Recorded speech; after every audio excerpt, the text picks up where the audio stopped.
Okay, good morning, good afternoon, colleagues. Thank you very much for joining today. It's truly a pleasure to welcome you all to today's session, Centering Survivors, Advancing Holistic Responses to Gender-Based Violence, GBV. I am Li Wei. I work for UNHCR Field Security Service. Now, let's get started. So as many of you know, we are in the middle of the 16 days of activism against GBV. And we are at this important time of the year that reminds us why this work matters. And more importantly, how can we do more to support our colleagues who is the survivor of GBV. And it is GBV is more than just a type of violence or an incident related to GBV. Our response to GBV is really about the survivor or the person affected by GBSI, gender-based security incidents. So today's conversation is really about how we, as security professionals, as managers, or as a supporting colleague, how can we create environments where survivors feel enabled to seek support, and how can we offer more adequate support to survivors. So this is not always simple, as it always requires us to navigate through sensitive situations with empathy, with confidentiality, expertise, etc. But luckily, today we have colleagues who are experts who are working directly on these issues across the UN and INGO. Colleagues, to start with, I would like to introduce our panelists to you. Today we have Ann Carlson, who is the Deputy Security Coordinator from UNICEF.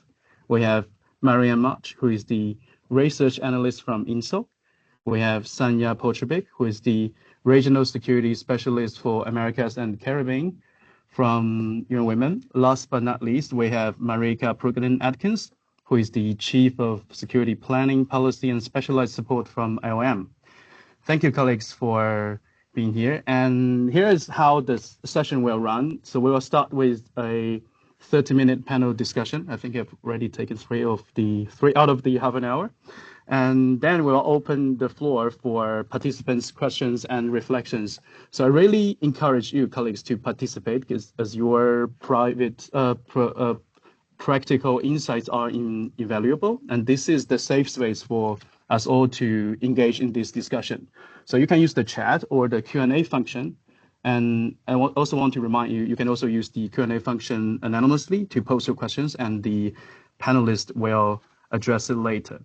So with that in mind, let's begin our conversation. So first, I would like to turn to Anne to talk a little bit about the relevance between security and GBV, and because oftentimes GBSI or GBV is considered as a private matter, but why do we as organizations support our colleagues in the case of GBV? And what are the principles we should take when we support survivors? And over to you.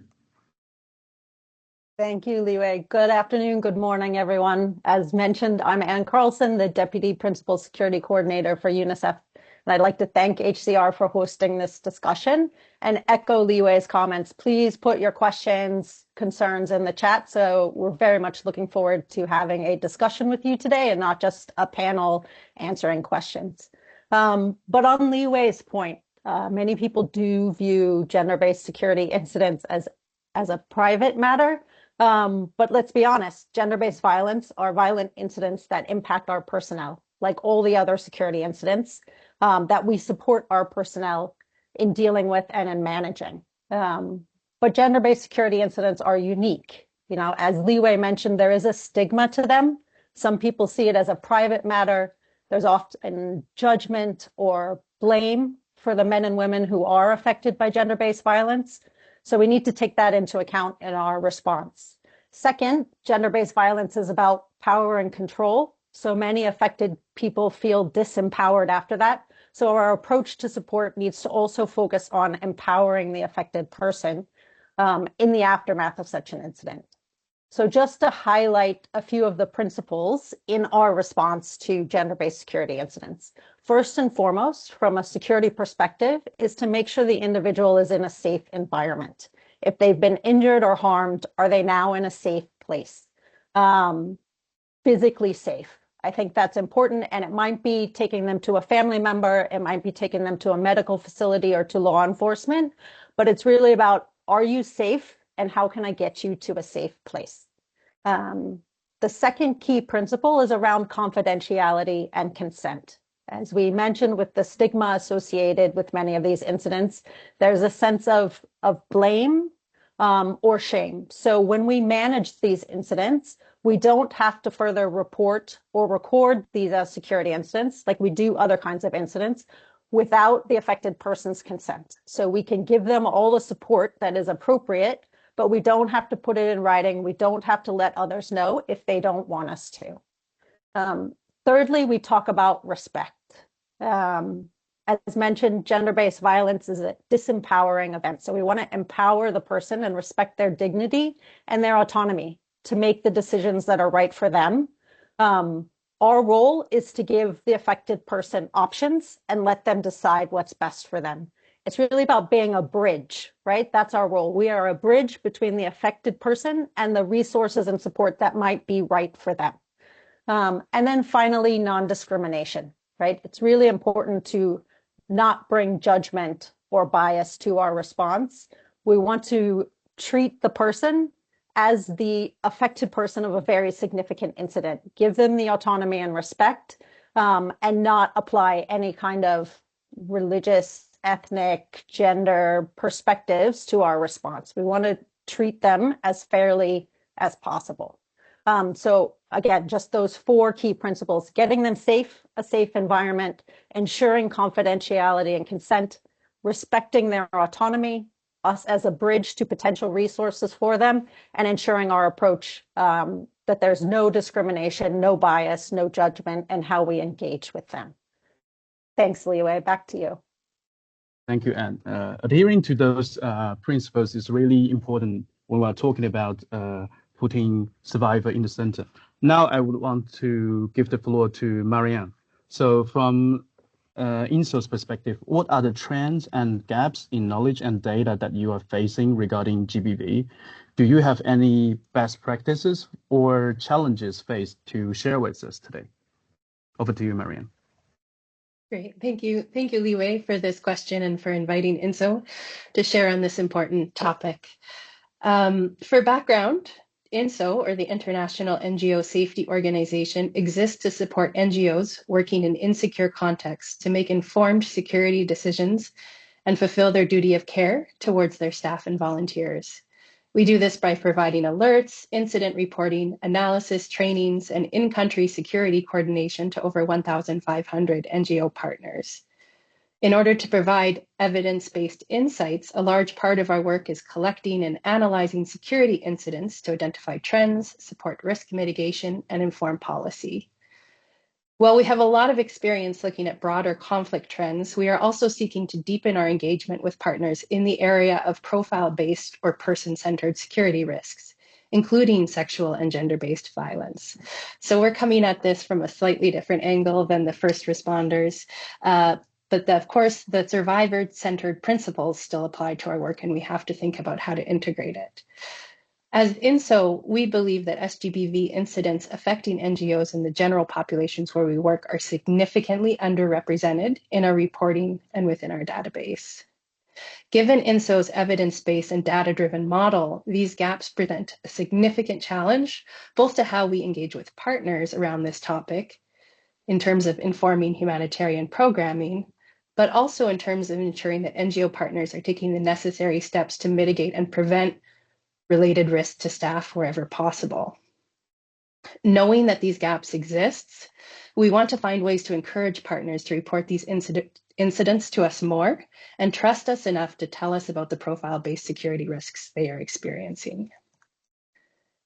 Increased and more detailed reporting can strengthen the quality of our analysis and help us to better inform partners about what situations, contexts, and individual characteristics may lead to increased risks for specific staff in certain situations. However, our pursuit of strength in analysis needs to be balanced with the primacy of ensuring a survivor-centered approach. And of course, that's what Anne was talking about there. Namely, we need to ensure that INSO and our partners are responding to these incidents in ways that respect the confidentiality, safety, dignity, and agency of survivors. So in order to do this well, we need to balance these factors. We need to make sure we review and in some cases adapt our processes to ensure that our response remains survivor-centered. In terms of best practices, I would like to share a recent example from our country office in Colombia.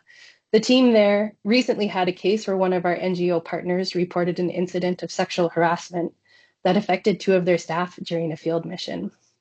The team took extra care with the incident, including confirming with the NGO how and what to share about the incident that would be shared to other NGO partners, including how to do so in a way that protected the identity of all of the actors involved. This included deciding to withhold some location and actor details above and beyond our regular confidentiality practices. The INSO team also took the extra step of consulting with protection actors in country to get further advice about how to report on the incident and what sort of related advice and recommendations could be provided to partners on responding to SGBV. As a result of these efforts, INSO has furthered its engagement at the country level with protection actors around SGBV incidents, and it's also enabled INSO to more meaningfully engage with this topic at a global level. This is critically important for INSO because we believe that talking more about gender-based incidents will help NGOs to better prepare for these risks internally and also encourage more and better reporting on these issues. Through its training programs, INSO has also been strengthening the provision of safe spaces for opening discussions around gender-based risks, something that we hope will lead to these issues being more regularly raised and discussed in country-level security forums. So what are some challenges we're facing? Well, progress is being made in some areas. Work needs to be done in other areas of INSO to ensure a continuing survivor-centered approach. In order to do this, we need to look at a number of areas, including support to staff and field monitors who are collecting and receiving SGBV incident reports, and ensuring that they're aware of how to handle such reports, including not asking questions or seeking to verify the incident in a way that could compromise the safety or confidentiality of their survivor's family or community, or lead to the identification of the perpetrator. Ensuring that NGOs are sharing these incidents with the informed consent of the survivor or in a very anonymized or aggregated way. Staff should also be prepared to provide referral pathways if requested. Where NGOs are not comfortable to share the details of specific incidents with us, we should look at processes where partners could regularly submit anonymous aggregate level reporting as a parallel method for understanding the level of risk within a given context. Internally, we also need to consider how these incidents reports are managed and shared within INSO, including within our database of safety and security issues. In particular, we want to think about the details that could lead to the identification of the survivor and the perpetrator, and that those are securely protected and limited to as few people as possible. To do this, we need to critically review how those cases are entered into our database and explore if an alternative or complementary reporting pathway should be developed within INSO to handle these sorts of incidents. Our hope is that by highlighting such incidents in our reporting, we'll encourage other NGOs to recognize SGBV as a safety and security issue affecting NGO actors, to talk about it more within their organizations, and to trust INSO enough to report these incidents when they do occur. Thank you. Thank you, Marianne. Thank you for sharing INSO's perspective, and thank you, INSO, for encouraging fellow partnering organizations to talk about GBV. And also, colleagues, just a reminder for you. So I think the first thing we should start when we are in this discussion about GBV and centering survivors, don't be shy about talking these things, right? Don't be shy about posting any questions or any comments in the chat or Q&A. And also, as Anne has pointed out, a safe space is what we want to create. You can also post your questions anonymously in the Q&A. So now that we have heard the perspective from NGO, so next I want to give the floor to UN Women, Sanya. So in UN Women, how do you empower security and decision makers to respond effectively to GBSI? Because facts are important, principles are important, it's also more important that we translate those things into practices. Please, Sanya, over to you. Thanks, Liwei. And I also have to say thank you to UNHCR for this initiative.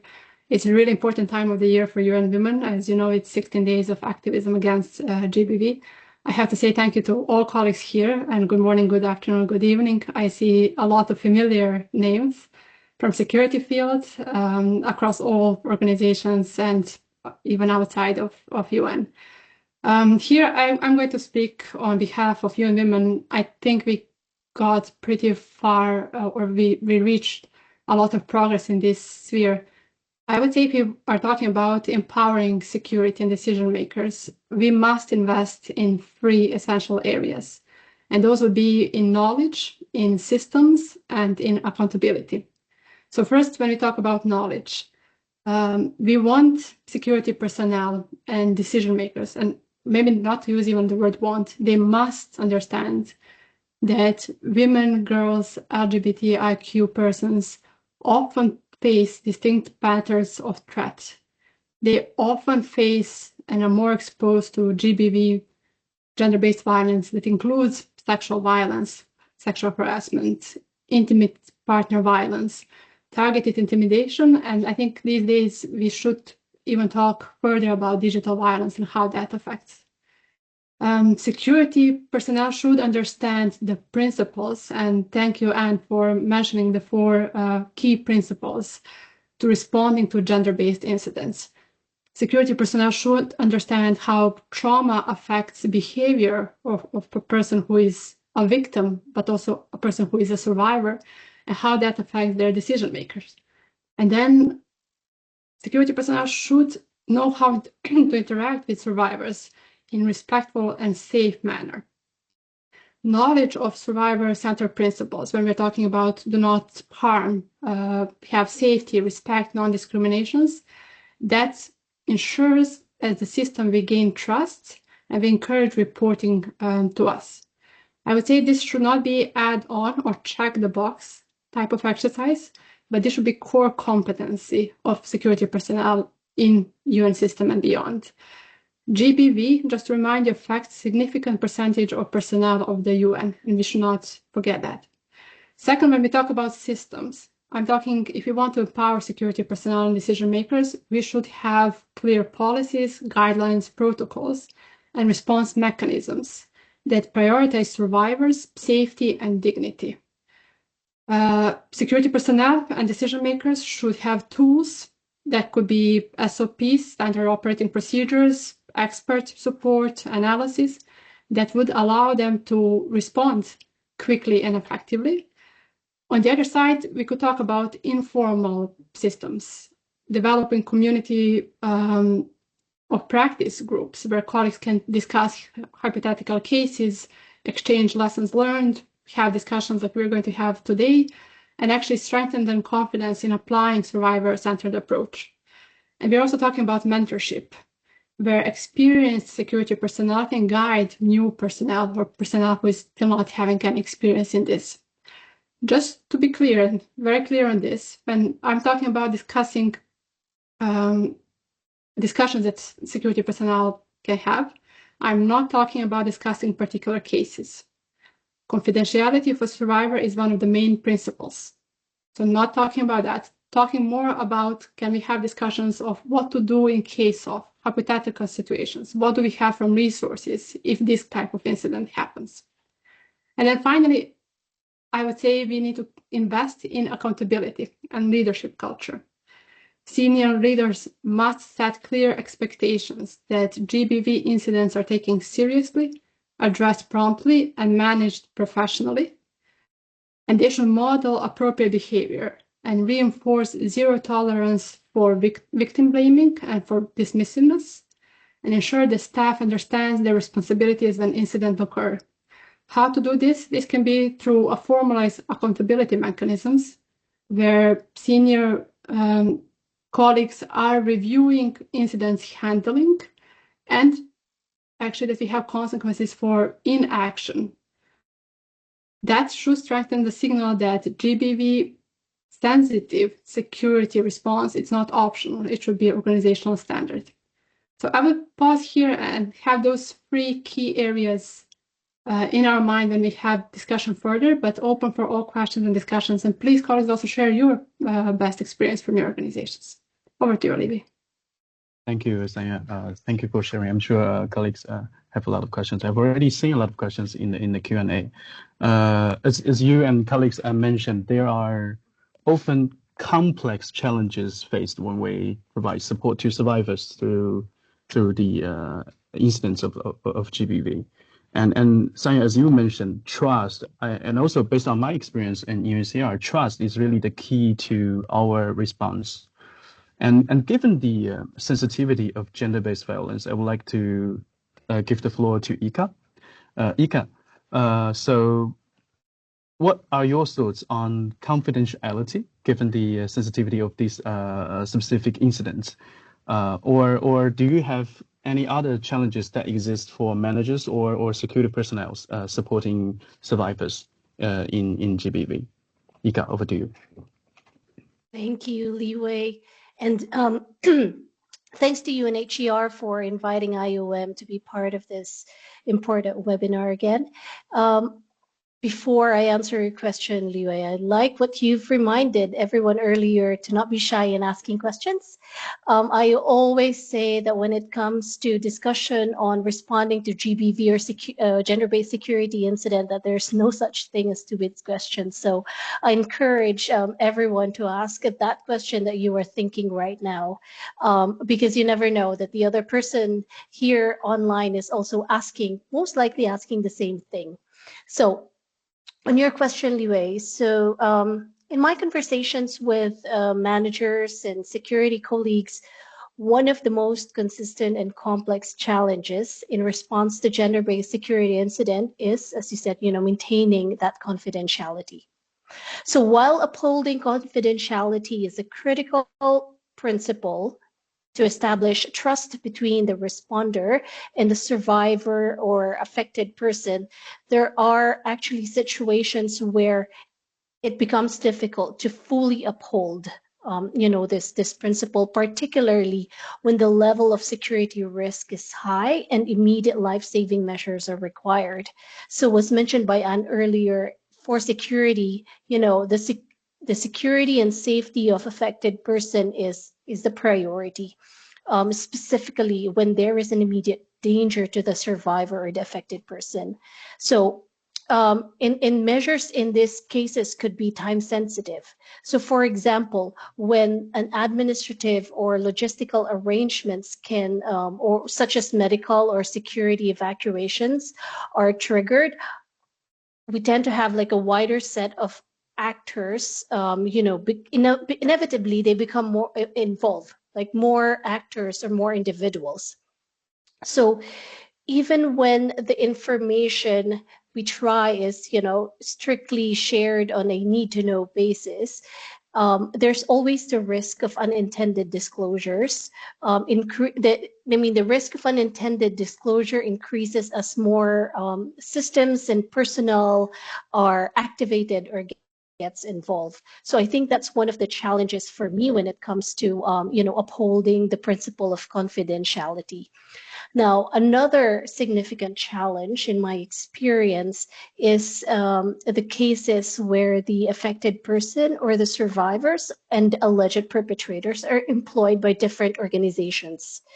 Interagency response and support mechanisms can be more complex to navigate, and they may carry higher risk of breaking confidentiality because often, referral pathways, focal points, or survivor support mechanisms in different organizations may not necessarily be immediately accessible to individuals outside their organizations. So this can result in needing to reach out to multiple individuals to identify appropriate support, creating additional points where sensitive information could inadvertently expose the identity of the affected person. So I can see this as one of the actual, one of the challenges when it comes to an interagency or an inter-organization, cases. But maybe when it comes to these challenges, one of the practical advice that I often give to managers or senior managers to navigate these complexities is to one more practical is to conduct, for example, a tabletop exercise.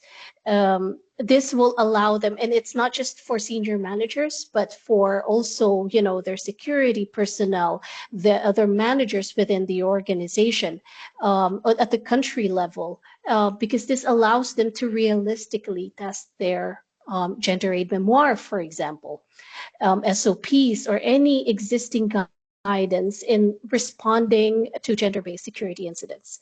So in several cases where I have advised security decision makers or managers during real incidents,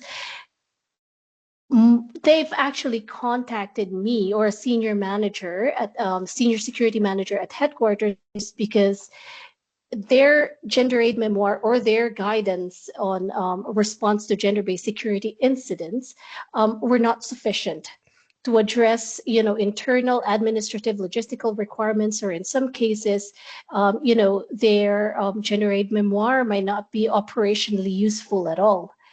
And so I always say, do a tabletop exercise to expose such gaps in advance and help ensure that the guidance is not only principled, but also practical and implementable in real life cases or, real life scenarios. So together, with these, these challenges highlights the delicate balance that security managers and security personnel must constantly manage, between ensuring immediate safety and security, fulfilling, duty of care and operational responsibilities, and protecting the affected person's right to confidentiality, dignity, and control over their information.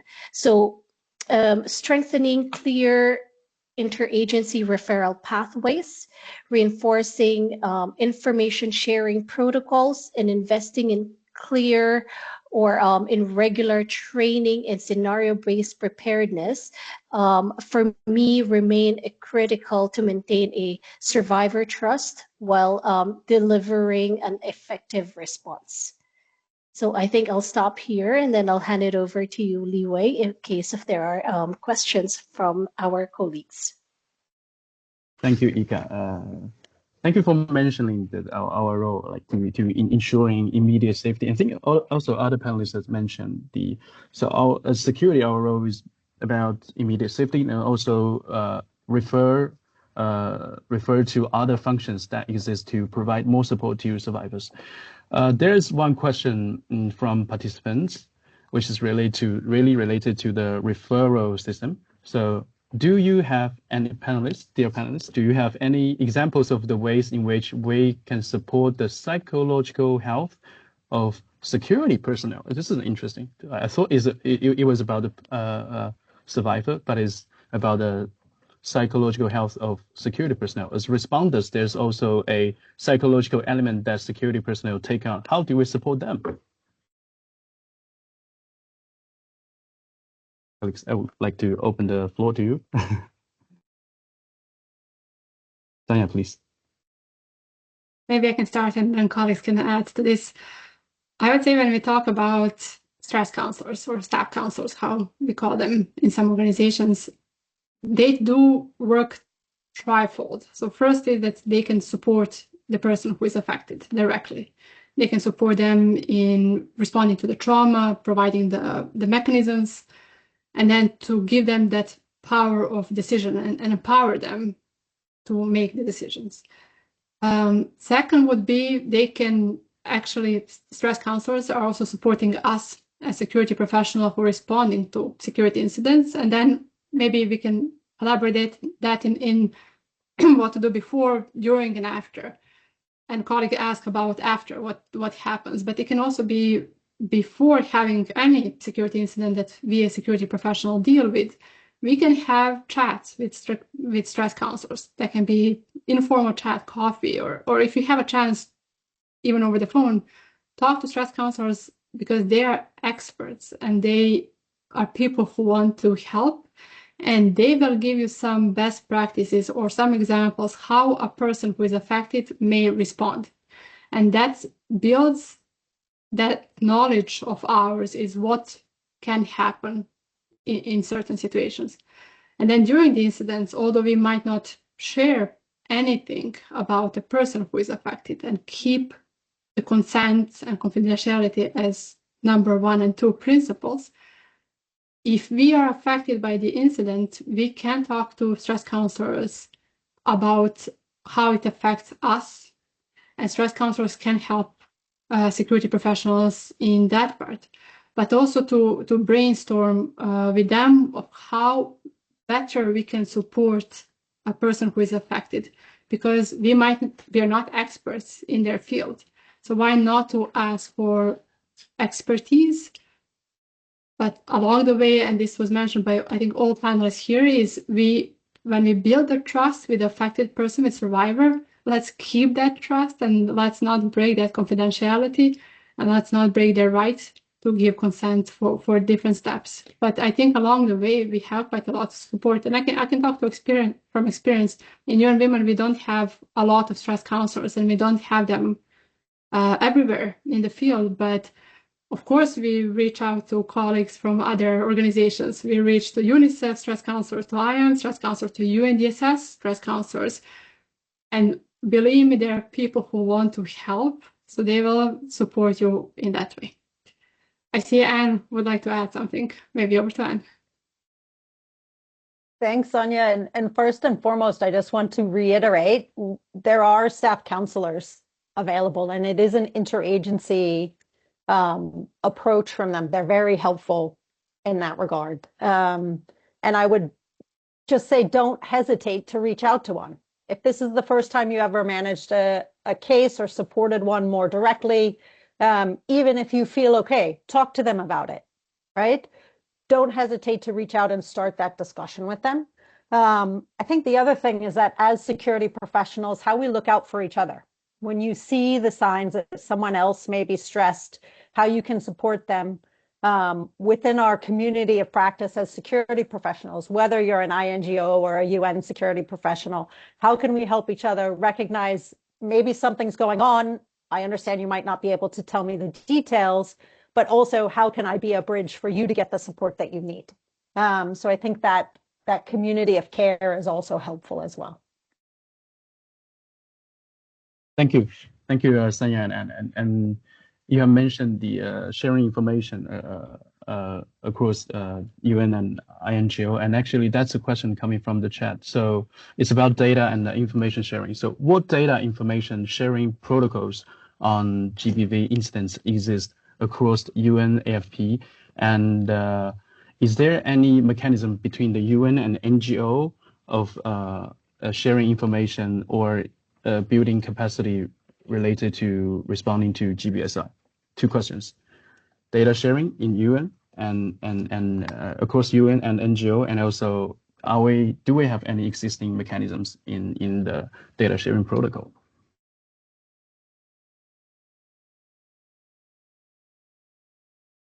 Ika? Yeah, so maybe I'll start with the data sharing within the UN. So this is also, I talked about the challenges, right?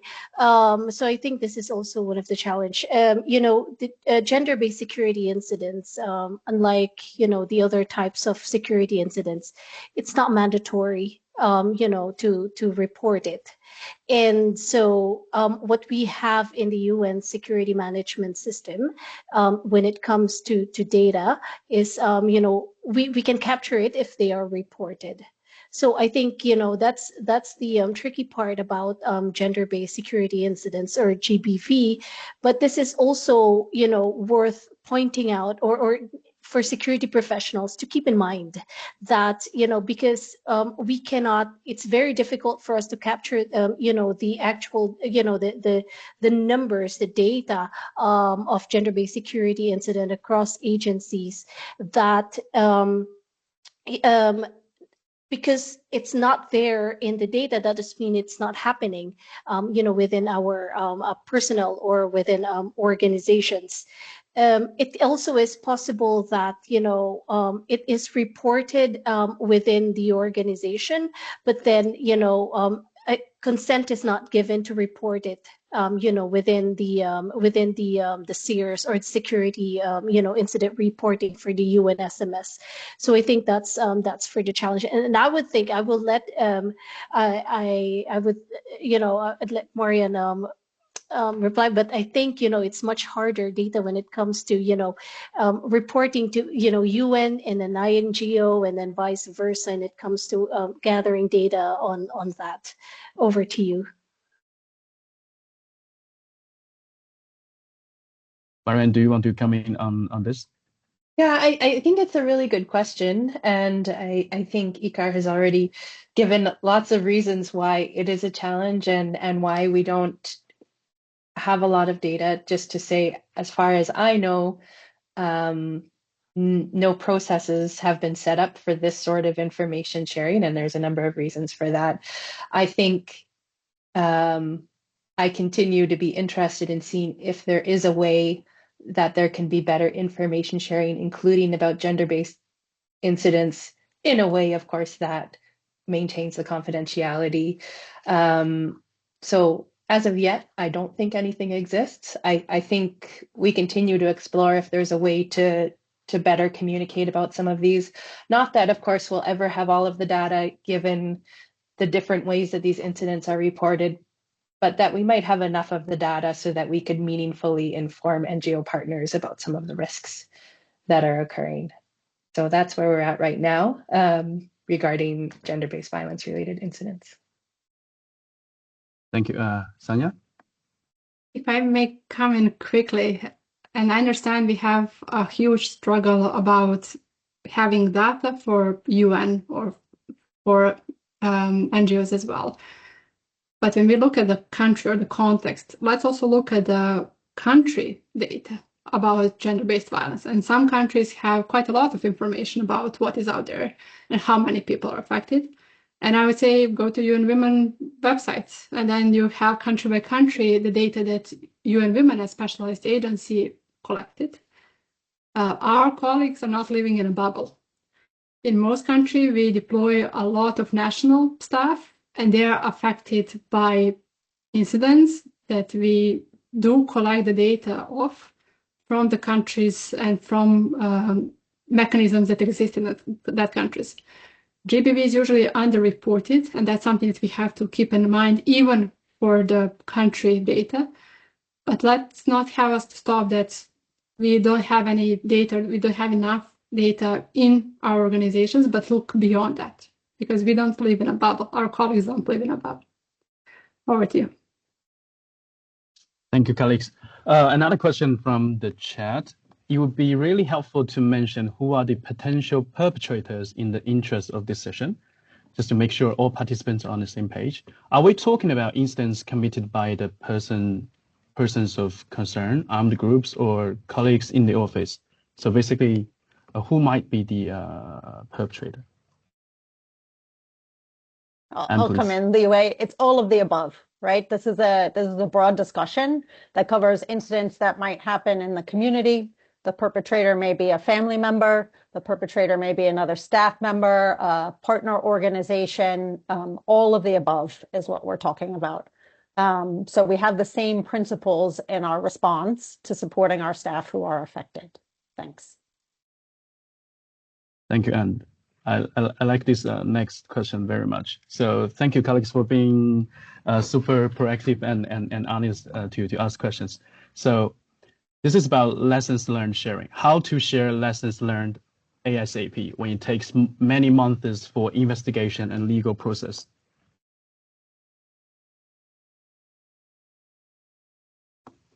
Colleagues, this is. I'll come in. This is a great question and something that we've discussed with. So two things I'll mention, and I think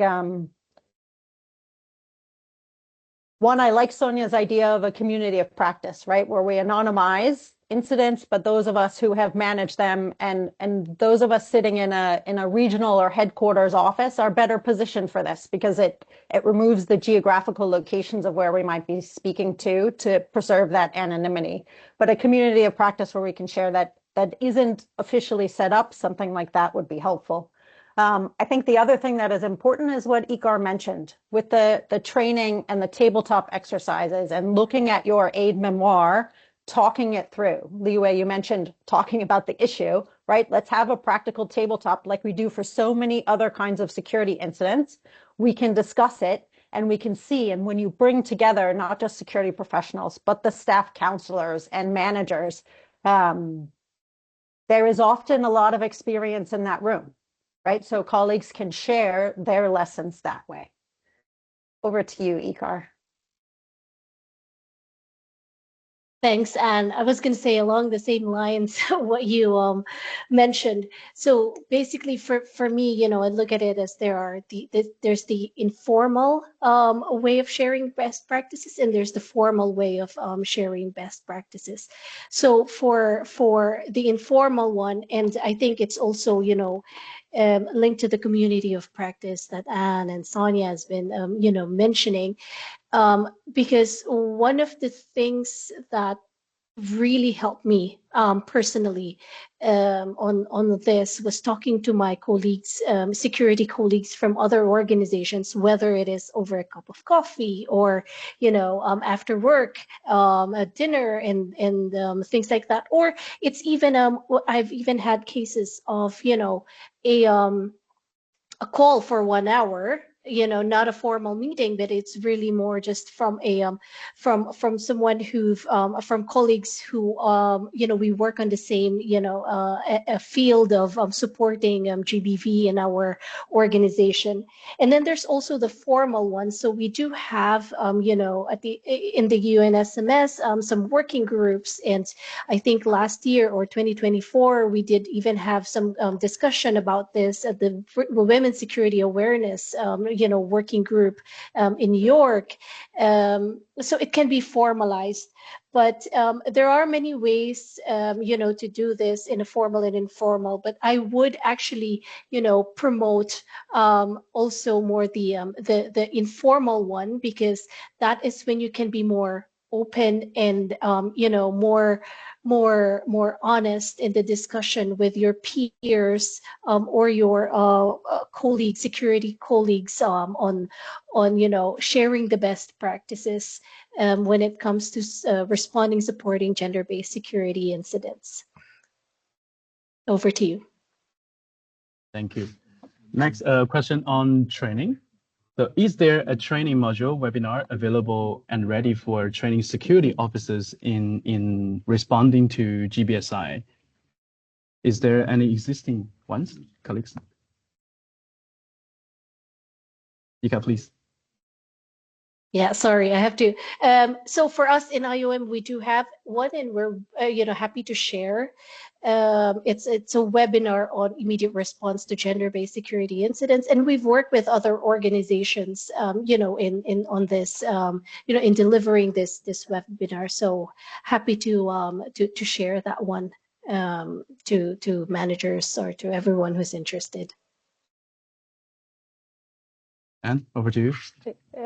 Same as IOM, we have a webinar within UNICEF. Happy to help deliver that for others. We also have a tabletop exercise that we can do via online that we talk through, and then we have a specific webinar as well on supporting domestic abuse and intimate partner violence. So there are training webinars out there. Happy to share and discuss further if anyone wants to reach out. Thanks.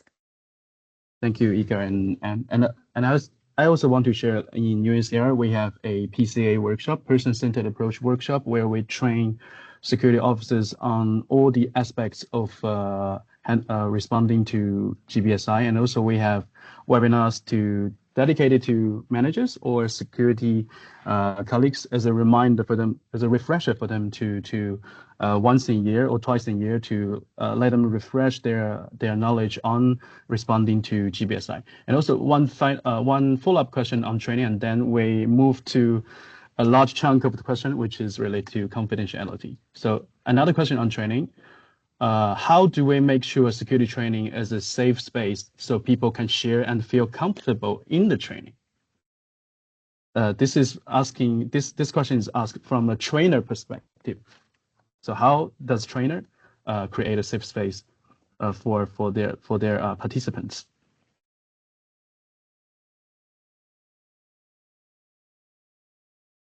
Ika, do you want to come in again?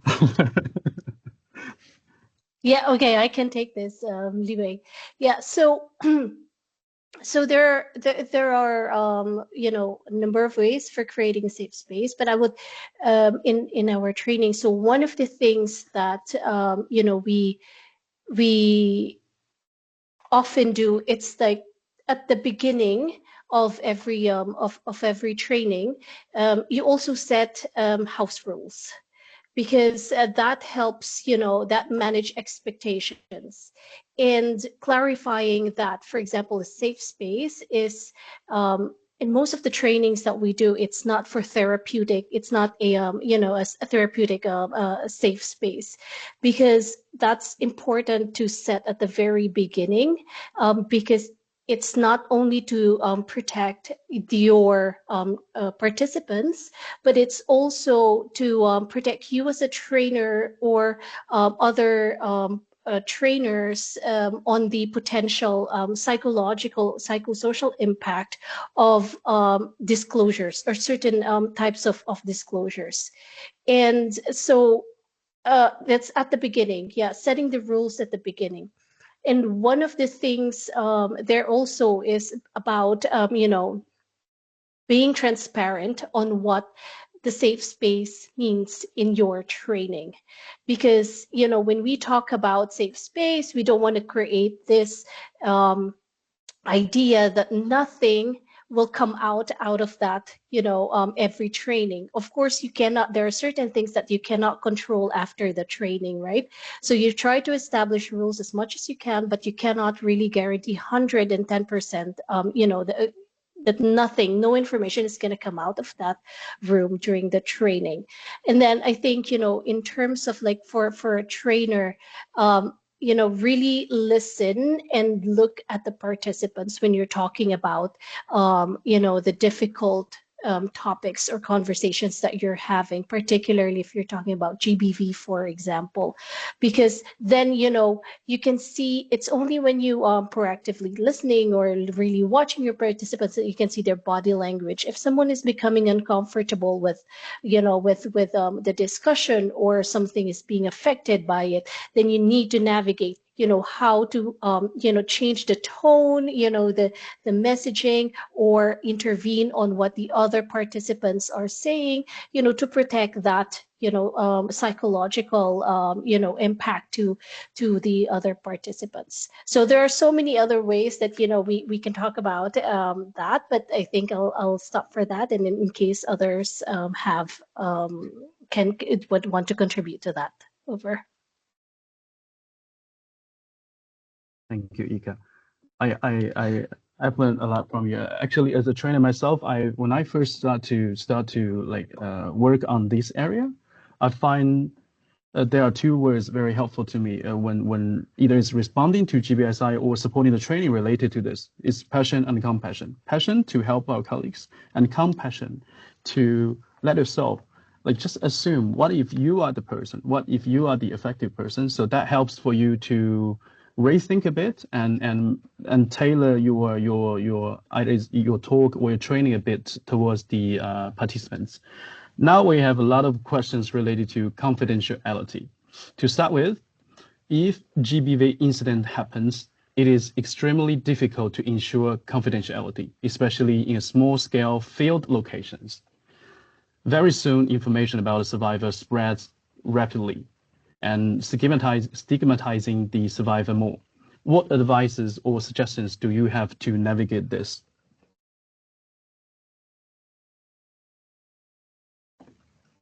Sonia, please. Maybe I can start with what Ika was saying. There are things that we can control, and there are things that we cannot control.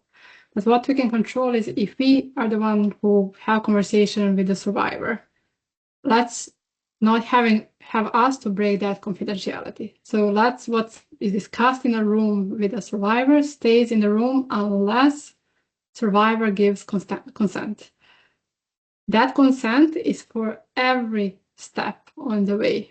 So every action that we would like to take, survivor is the one who makes decisions. And sometimes we forget. As security, we tend to move fast. But we should not be the ones who are making decisions. We should help the survivor and assist survivor with all kinds of mechanisms and responses and resources that we can offer. But then decision is on them. For every step of the way, whatever we are discussing, they have to give consent that we share. So sometimes I would have a survivor who comes to me, tells me their story, and says, that's it. I don't want to report it. I don't want to do anything with this. And for security professionals, this is one of the hardest moments, is because we have a tendency, we need to do something about this. And for us, this means we sit and don't do anything, but it's not doing anything. You build that trust that a person who experienced something can share something with you. And for them, that might be enough at that moment. But then for every step of the way, they say yes to stress counselor or yes to me, maybe discussing this with a security colleague, they have to give consent for that. If I get a consent to talk to a stress counselor, that doesn't mean I have consent to talk to everybody. I have that particular step I can do. Although maybe I cannot influence others about them things being spread around the context or the office and so on, I can control what I say and how I respond as a professional. So maybe think about that. What you can control, then control. Don't give that information from you that it spreads around as a rumor. Over to you, Lily. Thank you, Sayan. Another question related to confidentiality. Do any of the panelists have any examples of how you support a colleague in managing an incident whilst maintaining confidentiality? And how do we balance the need of information to manage risks and non-reporting of the incident?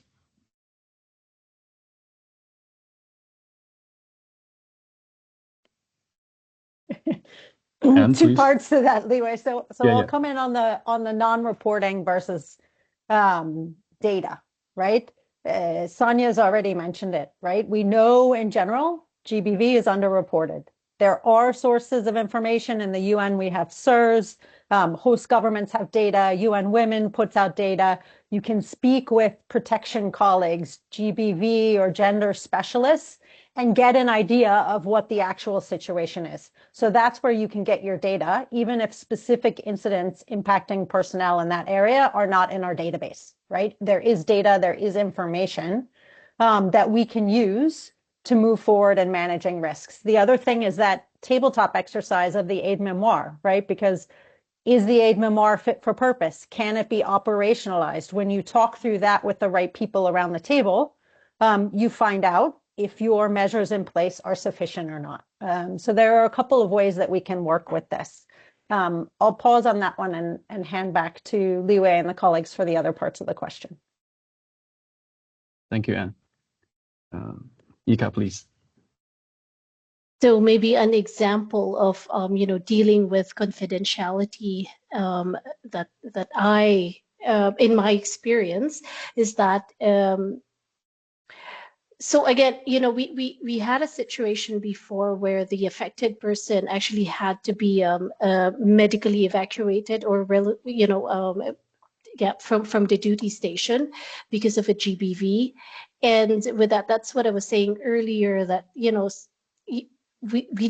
just had to be, my advice to the the decision maker, to the country representative was like, you need to be transparent on who will know, who will need to know these the information on this, because you can keep the confidentiality as much as you can, but at the end of the day, there has to be, the booking of flights, so a medical officer needs to clear some of these things and things like that.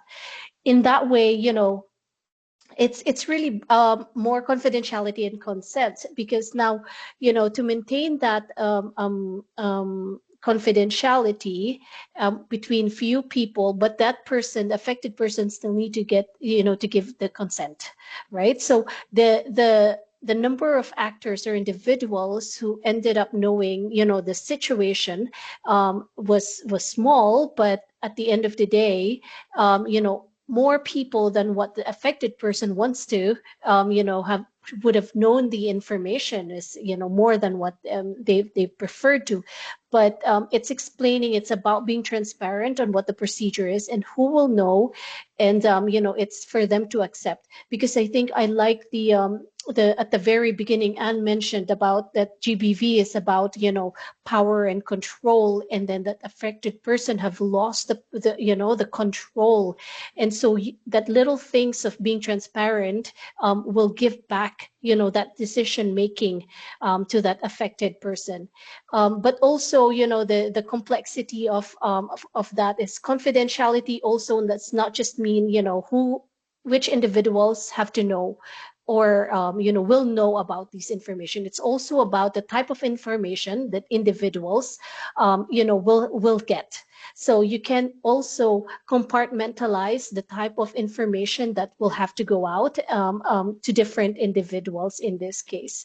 So it was a lot of work and a lot of discussions, but I think in that case we did manage to achieve confidentiality and consent in the comfort of the affected person, at the level of comfort of the affected person. Over to you. Thank you, Ika. And I want to say a big thank you to all the participants. Thank you for your questions. But due to the limited time we have, so maybe I will ask the panelists to share a final message, something that you would want the participants to take away after this session. And that would be the end of our session today. Colleagues, who should I start with? I'll go first, Li Wei, and I'm just going to please. copy you. Talk about it and keep the conversation going, right? Reach out to colleagues, ask questions, and let's share what each of us have learned with each other and create a broader community of practice. Thank you. Thank you, Anne. I can jump in too. I think my final message was going to be something very similar, to say, let's keep talking about this issue, and let's keep on thinking about how we can share information meaningfully while maintaining a survivor-centered approach. I think all of these suggestions about, accessing available information is great, and yet there's something important about hearing from organizations that have dealt with these issues, and it helps other organizations take it very seriously and think through how am I going to be prepared to respond when these things happen to me. So I really appreciate these discussions, and I appreciate the chance to think about this. Thanks. Thank you, Marianne. I guess I can go next and then Ika can finish. I would say as security professionals, we need awareness, we need empathy, and we need willingness to act. And if at any point you feel your knowledge is not where it should be, then seek out for resources, read, listen, ask questions, ask for trainings. Working on that awareness and understanding is actually part of responsible UN practice that we are trying to build. Ika, over to you for your final thoughts. Thanks. Last one, very short. So for security professionals and our security decision makers out there, test your security or your plans, your guidance, your gender aid memoir, do tabletop exercise. It is important that, all of these things are operational and, something that is fit for purpose. Thank you. Thank you, Ika, and thank you to all the panelists for your sharing of your expertise and your insights, and thank you participants for joining this session. This is not an end. This is just a start of the conversation, and as we emphasized multiple times, don't be shy about supporting survivors of GBV. Don't be shy about reaching out to security for support. And colleagues, thank you very much for joining today's session. And this is the end of the session. Looking forward to future discussions. Bye. Thank you so much, colleagues. Thanks.